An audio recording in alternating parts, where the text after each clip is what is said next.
We get our models of the world through the media. The media constructs your reality. And therefore, if the media has been saying the United States government is the biggest ally of Israel, you hear academics everywhere, in every university, repeating this. If you hear supporters of Israel saying it over and over again, and you hear enemies of Israel saying the same thing, the governments of every country, but also the government of the United States and the government of Israel, all of them saying that the United States is the biggest ally of Israel, well, then that becomes your model. It becomes your geopolitical model, right? Why? Because you have no other access to reality. The entire history of U.S. foreign policy towards the Jews and then towards Israel, the pattern was not one of alliance. The pattern was one of the United States consistently doing important stuff to weaken the security of the Israeli state, while claiming all the time in public that they were supporting these. The United States has developed a very good relationship with the Lebanese government, which is controlled by Hezbollah. Lebanon is basically Hezbollah. And the U.S. has been collaborating with the Lebanese army, which is controlled by Hezbollah, and they've been sending them weapons. The U.S.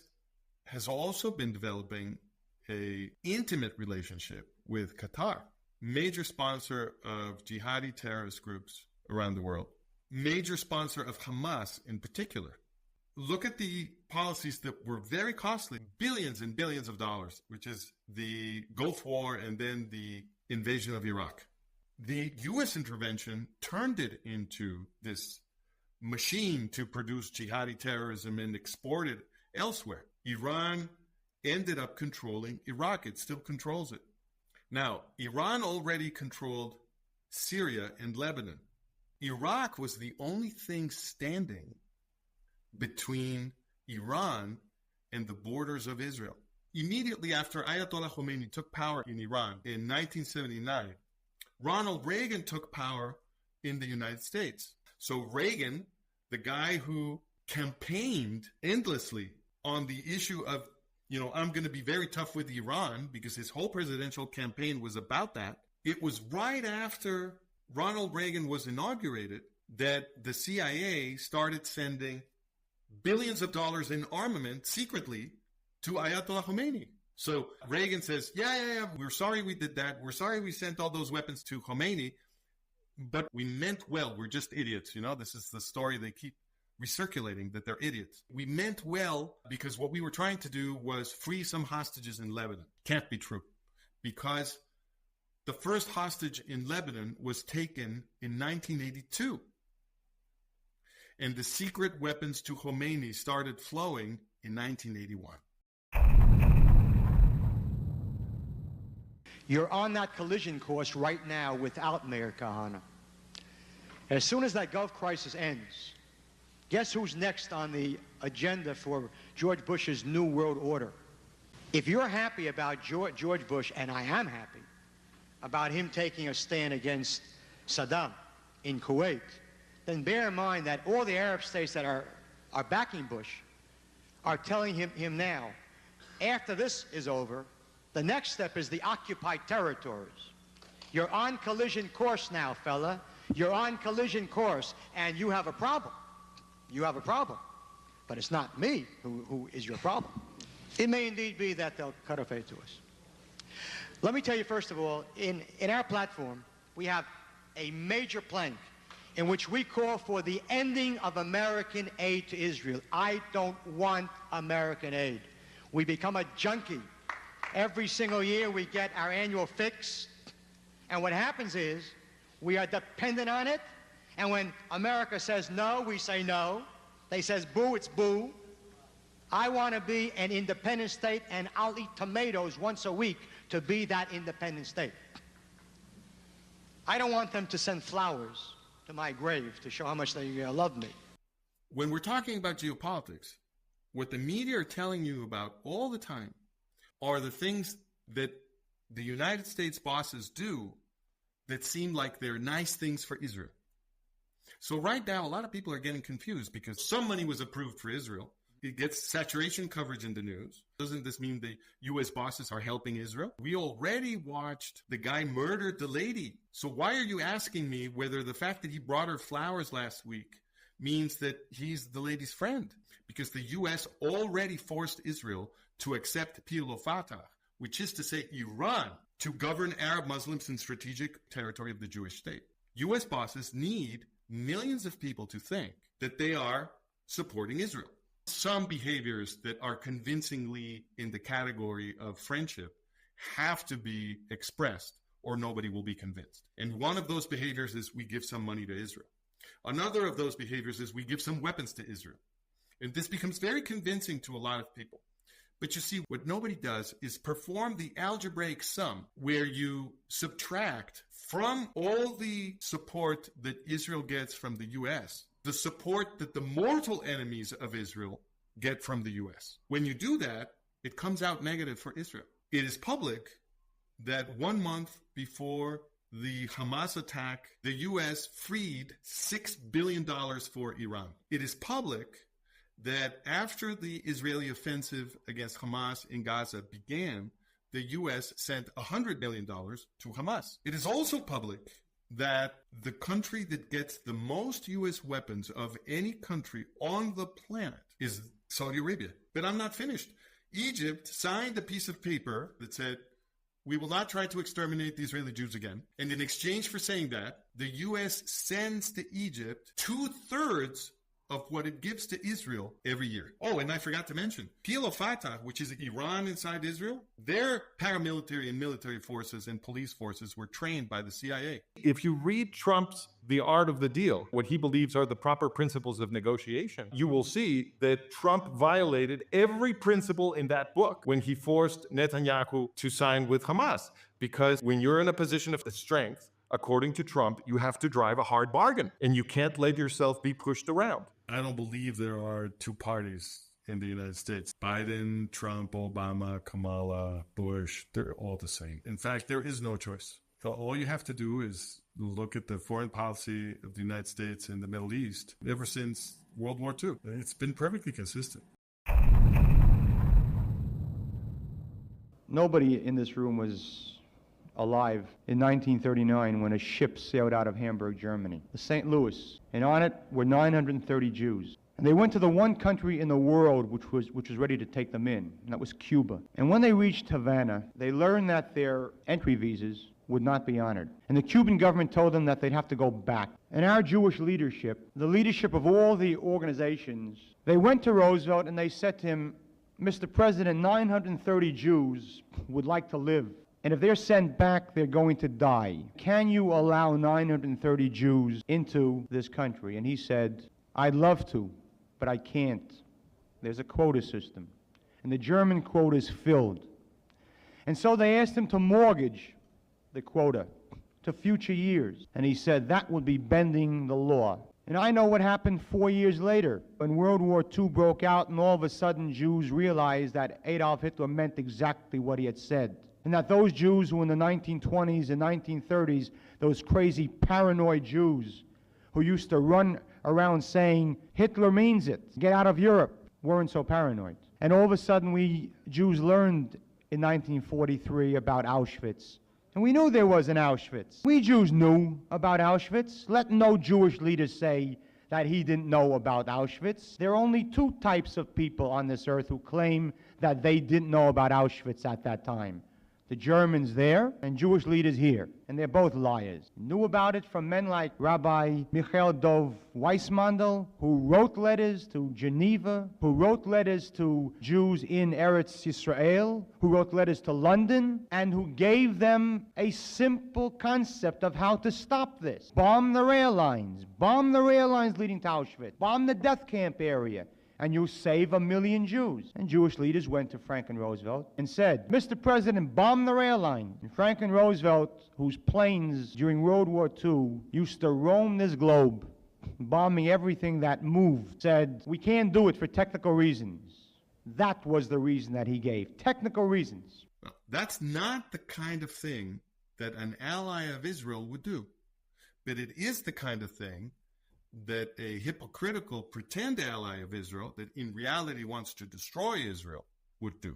This is consistent with not telling people who Husseini is, pretending that PLO Fatah has changed its colors, inventing a diplomatic process to bring PLO Fatah into Israel and threatening Israel, because they threatened Israel with the removal of U.S. aid if Israel didn't participate in the Oslo process. The same thing that happened with Husseini, where for decades they stopped talking about him, right? And then it disappeared from the consciousness of democratic citizenry in the West. Everybody just forgot about Husseini because the media didn't mention him, right? The same thing happened with eugenics. So eugenics was not a secret when it was happening. It was an open thing. It was a gigantic international movement.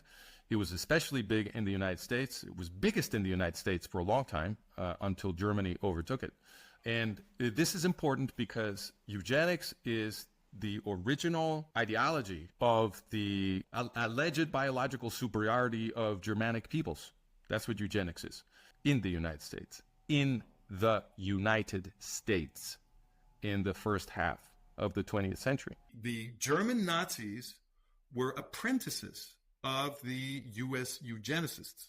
Big monopolists, the biggest industrialists in the United States were financing this. People like John D. Rockefeller, Andrew Carnegie, Henry Ford, Watson at IBM, and other industrialists, top industrialists, were leaders of the eugenics movement, and they controlled the U.S. government. Roosevelt was put in the White House by Rockefeller, working out of the Chase Manhattan Bank. This is no secret to historians of the politics of that time. We're pouring billions of dollars into making eugenics mainstream. Eugenics courses, thanks to their money, were taught in university education all over the United States, and laws were passed. And the same people who were promoting this in the United States were exporting it internationally. And a lot of this money was going to Germany. The German eugenicists were learning everything from the Americans. One of the things is that the Nuremberg laws of 1935, those were modeled after what had been achieved in the United States. Eugenics is the parent movement that produced German Nazism. So that's where Nazism comes from. And once you understand that, the post-war behaviors of the U.S. power elite towards Israel are easier to understand. So we have the same structure. We have the U.S. bosses fueling a movement that will be the public face of the destruction of the Jews. You know, in the case of World War II, we're talking about the European Jews. And in the present case, it's happening in the Middle East, and Iran is going to be the public face of the destruction of the Israeli Jews. But in both cases, the mastermind, the puppeteer, is in Langley, Virginia, where the CIA has its headquarters. Well, then what was World War II, right? So this is the narrative that emerges. This is what we all learn in school. Appeasement was a big mistake. These people were idiots. They were cowards. At every little or large juncture where the Western leaders made a decision that ended up helping Hitler strategically. So the fact that Scheider and every other historian of World War II talks about appeasement as something that is inexplicable means that they're simply wrong. They have the wrong model of what was going on. Now, when you substitute this model that they gave us, where Western leaders who had to deal with Hitler were supposedly idiots and cowards, you replace it with the model that says, no, they were not appeasing Hitler. They were promoting Hitler. Right? These were eugenicists. Once you understand that they're eugenicists, you can start imagining that everything they did was policy rather than a bunch of mistakes that somehow miraculously always went in the same direction of assisting Hitler's conquest. Neville Chamberlain, who is the poster child for appeasement. Well, turns out Neville Chamberlain was a major eugenicist. So he keeps being represented as this bumbling fool, this idiot who didn't understand anything. Come on, man. Neville Chamberlain was the most powerful man on earth. And he didn't inherit the job, he won it. Neville Chamberlain became prime minister of Great Britain when Great Britain was ruling the world. You think that guy is an idiot? It was documented that he had the entire British press on a short leash through the clandestine services of British Secret Service. The whole British press became a clandestine monopoly controlled by Neville Chamberlain through his best friend, Joseph Ball. So they were managing our reality. The same thing was happening in the United States. Rockefeller, who was another eugenicist, the Rockefeller Network was taking over the press in the 1930s. They had this gigantic program to study psychological warfare, how to use the media to manage the reality of U.S. citizens, corrupting the U.S. press. Once you put all this context together, like a plan that was put into place to fool Western citizenries, make them believe that Western leaders were opposed to Nazism, but what they were doing in terms of policy is very different. During World War II, there was a much larger system that was murdering Jews. Nazi Germany was the visible face of a much, much larger movement that was as big as the West. And that movement was the eugenics movement. There was a pan-Western alliance of aristocracies, and they were all interested in murdering the Jews and enslaving everybody else. And Nazi Germany was the thing they created, the thing they financed, the thing they built in order to get that done. But the money and the leadership and the support was coming from all over the West, from the ruling elites all over the West. In the case of Iran, it's a similar structure. So Iran is the visible face of a much larger movement that is not simply as large as the Muslim world. It's much larger. It's the Muslim world and the Western world. The power elites in the Western world are allied with the Muslim elites, and together they are building this chessboard that is designed to destroy the Jewish state in a joyous genocide. There was an incredible rise of Jew hatred in this country. I was at the Holocaust conference, and I spoke because it bothered me, and it bothers me still, that they sat and agonized over the fact that there are Gentiles who don't believe that a Holocaust ever took place. Well, I don't agonize over that. I couldn't care less. A decent Gentile knows it took place. An indecent one is not relevant. What bothers me is not whether Gentiles think that one took place. What bothers me is that there are Jews who don't believe that it can take place again. That's what bothers me. So naturally, when I say that it can happen again, and you speak to your local ADL leader, he will say, Kahanist is paranoid. This isn't German. This isn't German. It is not German. And neither was Germany, Poland in the 1920s, when the German Jewish leaders, as Hitler began to rise and speak about Juden, and the German Jewish leaders said, this isn't Poland. That's true. Germany wasn't Poland either. And it happened. And Poland was Poland. And it happened there. And America's America. This is an article written at the time of Skokie by one Harold Covington, one of the American Nazi leaders in this country. And it's called In Praise of the Final Solution. Just one. To feel my fingers around the throat of a Jew and to squeeze and squeeze would be an experience so fraught with magnificent joy that every cop in Chicago could pump me full of lead and I would die a contented man. Now, obviously, this man is a nut. Who would ever listen to him? He's obviously insane, not relevant. Forget about him. No fears. He's a nut. 1978. 1980, the nut ran for office for Attorney General of North Carolina. He ran in full uniform. On TV, he appeared on TV. Swastika and all. The nut ran for office. He lost. He only got 56,000 votes to 74,000 for the winner. Now, there were two comments made about that election after it was over. One was by a Jew and one by a non-Jew. The non-Jew was the U.S. attorney in Greensboro. And his comment was, it scares the hell out of me. Which I think is a fairly normal comment. Now the Jewish comment. ADL chairman of the state, Ron Kirschbaum. And his comment is, I cannot help but conclude that a large portion were people who simply did not know who they were voting for. Now that scares the hell out of me. The attitudes of ordinary Americans can change over time if they are subjected for a long enough time to the media sphere that is giving them this interpretation. It's funny because there is a propaganda against the Jews that was very important before World War II. It's called the Protocols of the Elders of Zion. That propaganda was created by the Russians, by the secret police of the Tsar, right around the turn of the 20th century. And that propaganda describes the Jewish people as a secret conspiracy that controls all of the major institutions in the West. Media, the banks, workers' movements, capitalist industries, governments of the West, everything. Everything is supposed supposed to be controlled by the Jews, according to this propaganda. And this is the propaganda that scared everybody. This propaganda was spread all over the world. Henry Ford sank billions into getting these ideas into everybody's heads. So everybody thought that the Jews were this giant conspiracy that was going to strangle the world, enslave Christians, right? This is what they told people.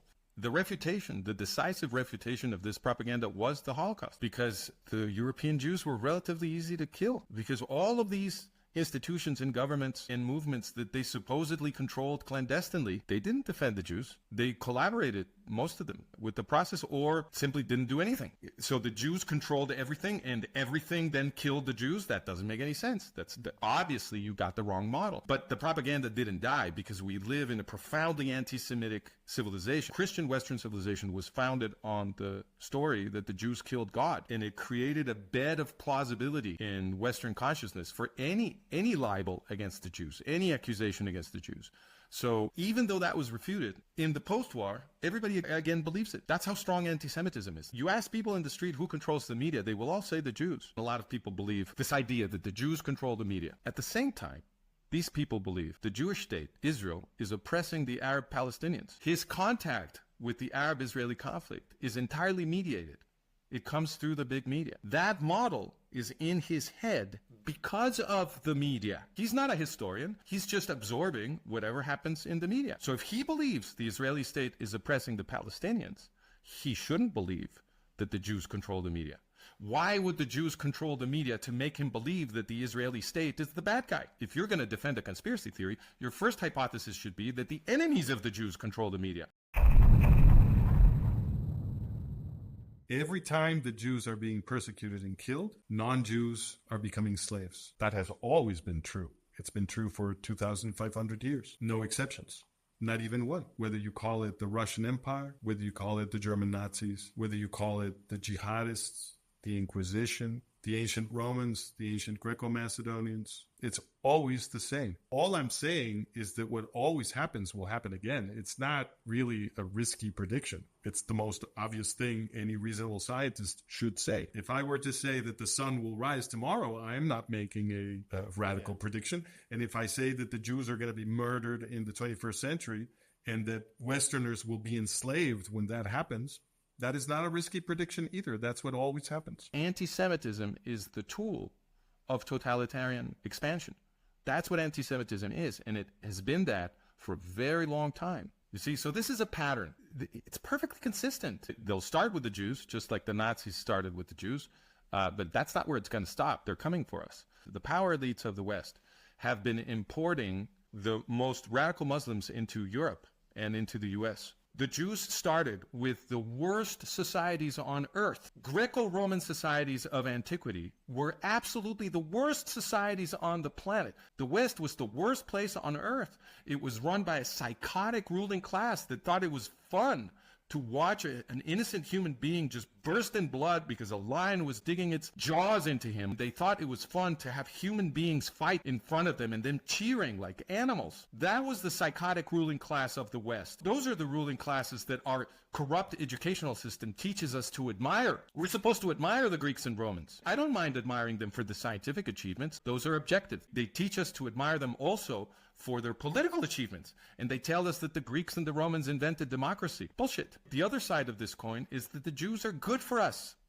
There's a reason the anti-Semites in power want to kill the Jews. People don't realize what they're reading when they read the Bible. The story of the origin of Jewish law, the political context of the origin of Jewish law is a slave revolt, a slave revolution. The Israelites were slaves of Pharaoh, and they staged a revolt with the help of God. The important context is they were slaves, and once they revolted and escaped Egypt into the Sinai desert, then they received a new law. What is this new law for? Well, this is the law of the escaped slaves. The whole point of the law is to make sure that people will not be oppressed again.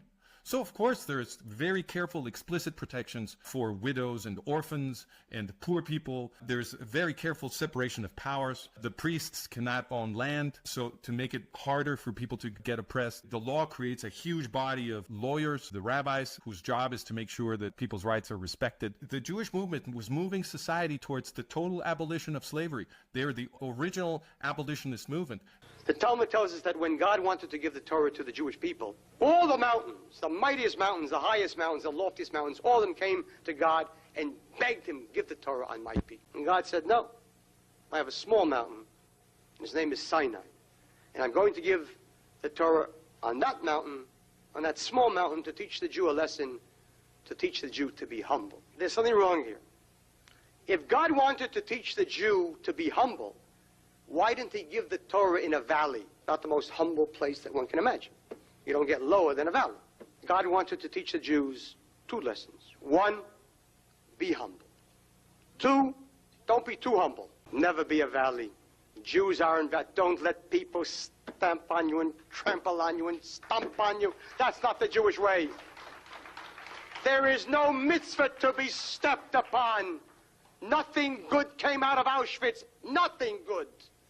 It's better to be a winner than to be a loser. It's better to live than die.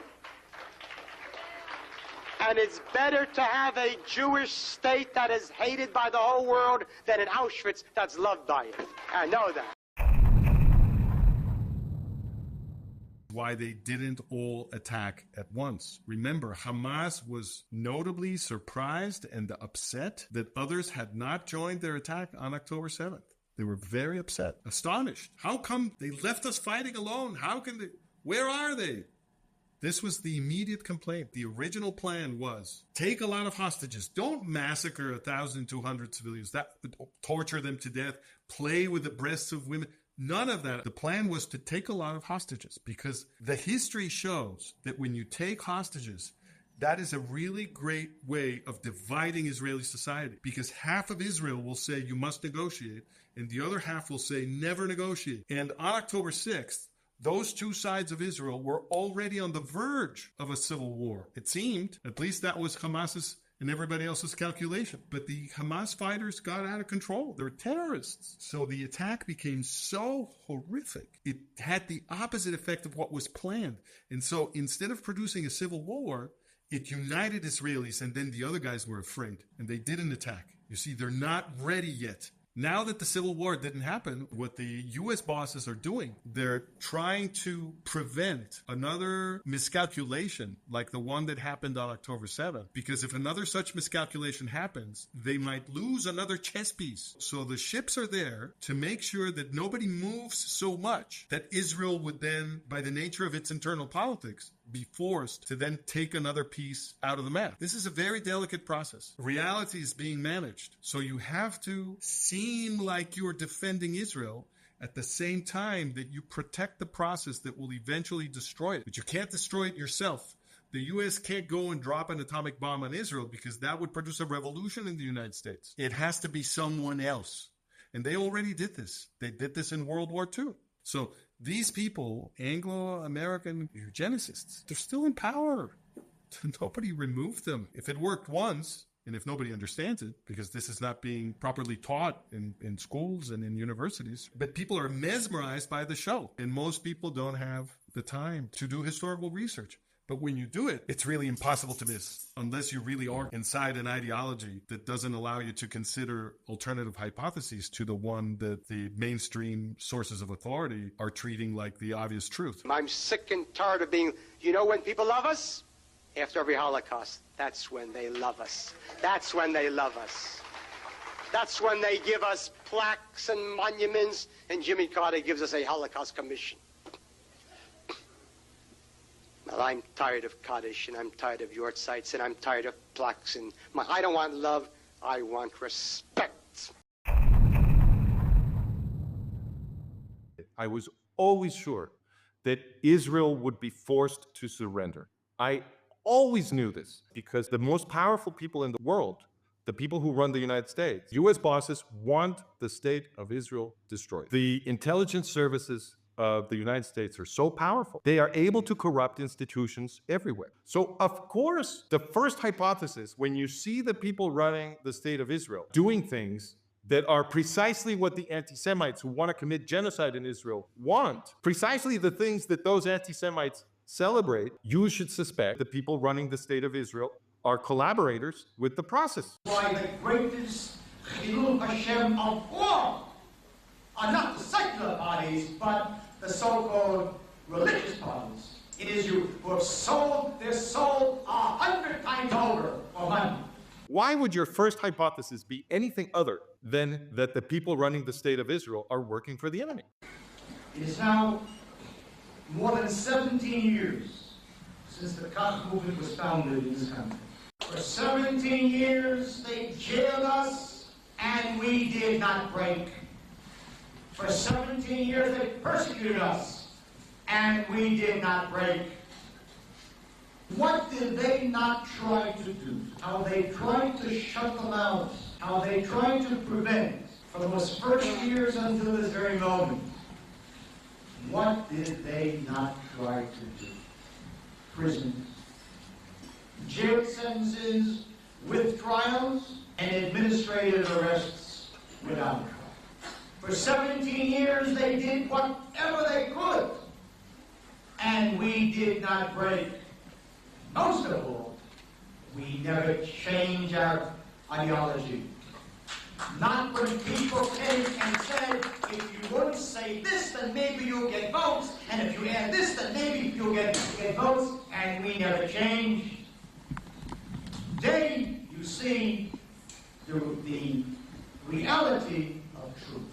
That's why they're in a panic. All of them are in a panic. Not only Shimon Peres, but Moshe Aaron.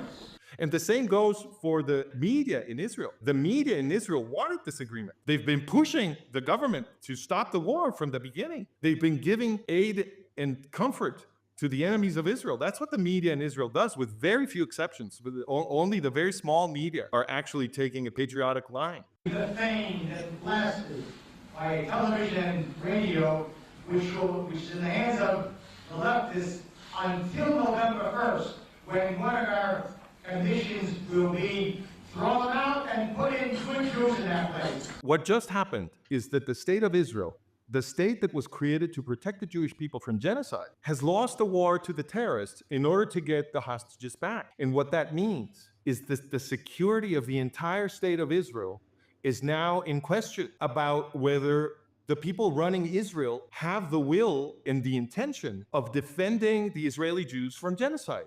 There's a real question now. One Jew got up and he said, why must there always be war? Why can't we sit down with the Arabs, coffee and cake, and we work the problem out? And he said, sir, this is the Middle East, not the Middle West. That's right, it's the Middle East. And that's what the Arabs know and understand. If you're good to them, you're not good, you're weak. And if you're weak, you're dead. And if you're strong, they listen to you. I don't expect them to love me. I'm not the kind of Jew who walks around begging people to love him. We need to ask ourselves this. And that is the price that Israeli Jews are paying for these hostages. They are paying with the risk of genocide. There can be no clearer demonstration that this is an insane policy, a completely unethical policy, precisely the kind of policy that the anti-Semites would want the state of Israel to pursue. Because what the anti-Semites want is for the security of the state of Israel to be so degraded, to make Israel so vulnerable that they can actually finish the job of exterminating the Israeli Jews, a job that began on October 7th, 2023. That for someone who is apparently liberal, you show a strange tendency not to be upset at the fact that a legally elected party was banned. Had the same Knesset banned a leftist party on the grounds that they advocate soldiers not serving the territories and therefore pose a clear and present danger to Israel, you and your friends at Hebrew U would be climbing the walls, and I don't mean the Western Wall. Indeed, had an Arab party, which is openly PLO, that of Miari, had they been banned, you would have climbed 2 walls. If you were really liberal, you would protest strongly at the outrageous banning of a party elected in a democratic fashion, because that opens the doors tomorrow to banning other parties, which you may like, but which I don't like. The banning of the Kach movement was a tragedy for democracy inside Israel. I'm going to run again. I wasn't banned. The Kach party was banned. We'll change the name. And when I get the kind of seats, which was the reason why I was banned, not for racism, I was banned because the Likud and the right wing and Labor were terrified at what the polls were showing, how many seats I would get. That's why I was banned, and that doesn't even bother you. There's 2 components to a genocide. There's the people who want to commit it, and then there's the people who can't learn how to defend themselves. And then you get a genocide, okay? And this is the reason that the Jews are exterminated over and over again, century after century after century, because not only is it true that they are very evil people working very hard and spending a lot of money to kill the Jews. That's true. But it's also true on the other side that the Jews have a lot of trouble thinking about their own self-defense. Then why didn't they do what had to be done? It's because we Jews are a frightened people. We're afraid. We're afraid of something called anti-Semitism. And so when Stephen Wise, the uncrowned Pope of the Jewish people in those days, heard from Franklin Roosevelt the following disastrous words, "Don't make this a Jewish war because you'll create anti-Semitism," that was enough. Create anti-Semitism, that is the greatest horror that can possibly face Jews. Because what they're really saying is, be careful of what you do, because otherwise you'll make things worse for us here. That's the hang-up. The fear of what will they say? What will they think? What will the non-Jew think? And the Jew in the Galut, in exile, in his insecurities, and in his hang-ups, and in his complexes, sits daily and worries about what will the non-Jew think. That is the origin of his respectability. You want us to go to the White House? You want rabbis to go to the White House and chain themselves to the White House gates for Jews? You want American Jewish Congress and ADL leaders and committee leaders and 590 leaders to go down into the streets and get arrested and break the law? That's no way for nice Jewish boys to behave, and they don't do it. Because what will they think? What will they say? It's time for Jews to stop worrying about what will non-Jews think. Because if that paralyzes the Jew into inaction on behalf of his brothers and his sisters, then respectability buries us. And it's time for us to stop worrying about winning the love of the world. We have a terrible need, a neurotic need to be loved and to have the sympathy of the world. It's time for Jews to understand something. Before you can win anyone's love, you've got to have their respect. And nobody gives you respect. You win respect, first of all, by having self-respect. And all those Jews who march for every cause in the whole world, except the Jewish cause, and who claim that they respect other peoples and love other peoples, are liars. Because no one can respect anyone else until he first respects himself, and no one can love anybody else until he first loves himself. And they are easily manipulated by the people who are trying to lay the groundwork for their self-destruction. If that were not true, the people running the state of Israel would have never gotten away with bringing PLO Fatah into the state of Israel. Why do we play games with them? It is precisely the leftists and the liberals who have contempt for the Arabs. They think that if we will give them higher living standards, an indoor toilet, they'll be good Arabs. What contempt! You can't buy a person's national pride with an indoor toilet, with higher living standards. The Arab is a proud person. And the only Jew that understands the Arab is a Jew who is a proud person. I understand the Arabs They understand me. That's why they must go. No guilt. The country is ours, every inch of it, every centimeter of it. No guilt. It's our country. It's not theirs. There is no Palestine, no Palestinians. There never was. There never will be. They're Arabs, and let them go live in Jordan. People running the Jewish community in Israel and in the diaspora have not created a science of anti-Jewish genocides. And who accepted a pogrom as something natural. The sun rises and the sun sets, a pogrom comes, it goes, and we lick our wounds and we count our dead and we go on. And Jabotinsky spoke to them. Pride. A Jew, even in poverty, is the son of a prince. Whether a servant or a serf, you have been created the son of a king. These were the words that he spoke to these Jews. And he said to them, Jews, it's not a mitzvah to be beaten. Where does it say in our heritage that you have to be shot at and not shoot back? Where does it say that violence is un-Jewish? Who says that violence is un-Jewish? And who says that a Jew must die like a dog and be beaten? Who says these things? Jewish leaders say these things. Violence is un-Jewish. These are the concepts that you hear from Jewish leaders whose Jewish backgrounds. These people whose concepts stem not from Jewish sources, but from liberal concepts, and that is not always the same thing. A Jewish concept comes from a Jewish source and from nothing else. A Jewish source. And Jewish sources speak quite differently.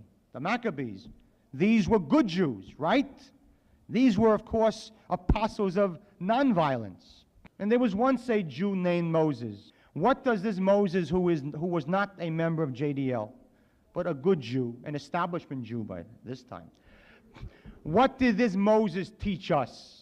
In the Jewish Bible, a story is told of a man named Moses who went out to his people, to Jews, and they beheld a remarkable sight, an Egyptian smiting a Jew. Now Moses ran quickly, not to create a committee to study the root causes of Egyptian anti-Semitism, but Moshe went and he did the following thing, and he smote the Egyptian. Some Jews may like this, some Jews may not like it. But whether we like it or we don't like it, it is a Jewish concept. And when the Talmud says in Brachot on page 48, Amud Bet, the second side, for those who wish to make sure that I'm not lying, that if one comes to slay you, slay him first, that is a Jewish concept. And there is a time for peace and there is a time for war. So violence is not a good thing. Indeed, it's a bad thing. And it's always a bad thing. And it's never a good thing. But sometimes it's a necessary thing. And learn a lesson from it. Because if we fail to, we guarantee ourselves a second Auschwitz here. It's time to come home. It's time for a Jew to feel Jewish pride. It doesn't exist. There should be like a Nobel Prize for whoever can produce a really good model of how anti-Semitism works. Why? Because this keeps happening century after century. And every time it happens, let me tell you something, every time it happens, the Jews are surprised. The Jews are surprised every time the same thing that always happens again.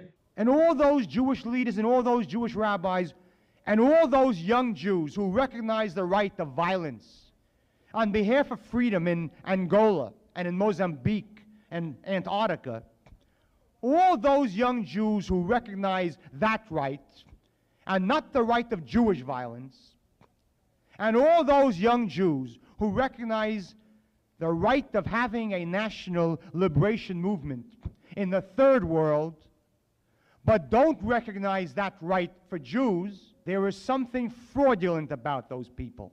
There is a right of violence for Jews when there is no other way, and we Jews have a Jewish national liberation movement too, a legitimate one, and a rightful one, and perhaps far more rightful than others. And it's called Zionism. And no one has to apologize for that liberation movement. And I'm tired of seeing pamphlets and leaflets and articles put out apologizing for our rights to our liberation movement and our own state?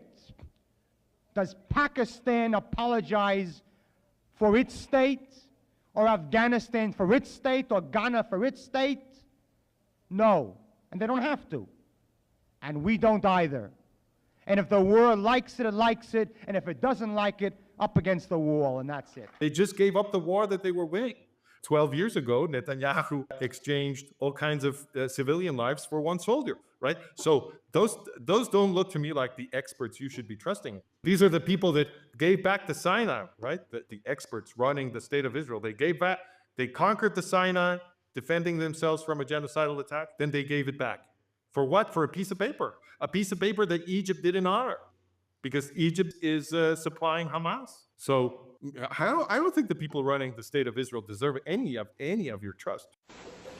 Obviously, the answer is for the people to get up and overthrow the government. But you don't say that. For two reasons. One, they won't do it. Secondly, if you think I sat for a long time in 1980, wait till you see this. So you don't say that. And I never. I haven't said it. I haven't said it. You don't say that. You don't say that. But what you do is you begin to put it subtly into the minds of the people. Under the slogan, take your fate in your own hands, which can mean anything. And that's where self-defense begins. Because look, when you trust, you make yourself vulnerable. Isn't that obvious? And if you trust in your bosses, when your bosses have already proved that they're not very good at protecting you, then you're really vulnerable, because you can't even learn from past behaviors. From when shall he get Jewish pride from this farce and from this sham? Jewish pride? On the contrary, it's something to run from. It's something to put down. It's something to flee. And he does. But because there's a genetic need, apparently, for young Jews to march for a cause, he'll march for a cause. And he'll look for a cause. And if it's not a Jewish cause, he'll look for a non-Jewish cause. Or an anti-Jewish cause. But a cause. Why be Jewish? Period. Why not be human beings? What is this hang about being Jewish? I'm proud of being a Jew. Why are you proud of being a Jew? Because of Albert Einstein or Freud? We win Nobel Prizes. I want to tell you something. I hate to break this news to you. There are a lot of smart Gentiles too. I hate to say this. That's a reason to being a Jew. Because Jews are smart. There's born to Jewish head. A Jewish head. If I had $1 for every dumb Jew that I met, I might not be rich, but I'd be comfortable. There are smart Jews, and there are dumb Jews, and there are smart Gentiles, and there are dumb Gentiles, and there's nothing special today about being Jewish except one thing, and that is Judaism. That's what makes us special, and if you don't have that, so don't complain about some kid on a kibbutz who meets a volunteer from Holland, a good-looking girl, and he marries her, and his parents say, she isn't Jewish. And he said, what's with you? Like, what are you, Kahane? If we Jews aren't special in some way, there is no logic or reason to be a Jew, and stop fetching about intermarriage and assimilation. We Jews are not special in our skin. Our skin is the same as everybody else. In our blood, it's the same as everybody else. Our heads are like everybody else. The only difference is that there is Judaism, that we stood at Mount Sinai before it became some kind of a hospital. We stood at Mount Sinai. And we received a Torah from God, that we received truth. Now, if you don't believe that, fine. That's okay. But then stop babbling about, I'm proud of being a Jew. What are you proud of? What are you proud of? Jewish ethics? What makes ethics Jewish ethics? You think that Christians can't be ethical? Well, that's what I call a real non-racist statement. Everybody's ethical. Ask them. That's what they can't deal with here. Secular Zionism in this country is bankrupt. They can't keep their children. They can't keep their kids Jewish. And the kids are more honest than their parents are. They're more honest. You ask the average kid here what he is, and he will say, I'm an Israeli. That's his definition. I'm an Israeli. That's an identity. That's an identity. An Arab can be an Israeli. A Druze can be an Israeli. A Chinaman can be an Israeli. That's an identity. An identity is I'm a Jew who lives in Eretz Yisrael. That's an identity. But for that, you have to feel something. And so when I go out to the suburbs and speak to the parents of all the little Gordons who are now big Gordons and who are marching for Al-Fatah, and they say, Rabbi, what's wrong with our children? What's wrong with our children? That's what's wrong. Right there. Because when Dov Gruna fought, and when the Irgun and Lehi fought, do you know what the B'nai B'rith in 590 was saying about them? The same things they say today about other Jewish groups that have buried respectability. They say that's un-Jewish. Fighting, shooting, throwing bombs, that's not the Jewish way. That stains the Jewish moral code of honor. And then they went back to Beverly Hills. If you want a young Jew to have pride, you've got to recognize what a young Jew wants. He doesn't want you to give him anything. He's tired of it. He's sick of it. He wants you to ask something of him. He says, ask from me to sacrifice. Ask from me to take part in a cause. I want to get busted finally for Jews. That's what he wants. That's what JDL gives him. That's for sure. 590s of this country don't understand this. They don't understand it. They're not of that mentality. And that's why you don't have Jews. That's why we may not be as big as the American Jewish Congress, but we have youth. We have young people in their thousands. When you look at the 1990 killing of Rabbi Meir Kahane by the assassin El Said Nosser, when you draw that nexus to his involvement for the World Trade Center, it's really kind of an amazing link that kind of followed. And I think that one of the takeaways from the 1990 assassination of Rabbi Meir Kahane was, in my mind, the fact that this was a watershed moment here on U.S. soil. But in many ways, we really didn't look at that at the time. Tell me a little bit more about that investigation overall, the Kahane assassination.